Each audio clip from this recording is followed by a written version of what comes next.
May GCash ka, 'di ba? Alam mo bang pwedeng mag-invest without leaving the app? So, inside GCash, may Grow section. Doon mo makikita yung iba't ibang investment options like savings, insurance, G-funds, G-stocks PH, and crypto. And personally, I prefer using G-funds. Basically, G-funds lets you invest in mutual funds. So, hindi ka pumipili ng stocks. Professional yung mga nagmamanage. Ikaw yung maglalagay lang ng pera mo. And dito rin makikita mo yung list of available funds na pwede mong pag-investan. Disclaimer lang, I'm still learning. This is not financial advice, for educational purposes lang.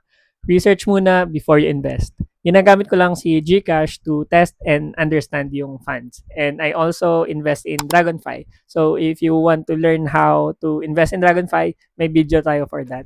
So ito yung una kong binili sa G-Funds. Atram Global Technology Feeder Fund. This fund invests in global tech companies like Apple, Microsoft, Nvidia, and other big players sa tech industry. So, growth talaga yung goal nila. So, I bought this March 17, 2026 for 1,078 pesos for this number of units. Tapos, nag-research ako kung may dividends ba to.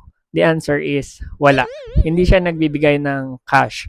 Lahat ng kinikita niya, nire-reinvest lang. So, kikita lang kapag tumaas yung value at kapag nagbenta ka. Second, Manulife Asia Pacific REIT Fund of Funds. Real estate naman siya across Asia like malls, offices, and commercial spaces na pinapaupahan. Basically, yung income ng fund comes from rent and property earnings. And in many cases, may dividends na binibigay ito na credited back sa fund account.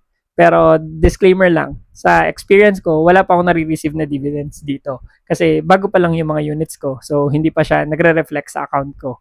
And I bought this last 12/26 for 1,000 pesos for this number of units. So that's it. That's my G-Funds investment. So hindi pala enough na nag-invest ka din. Kailangan maintindihan mo rin kung paano siya kumikita.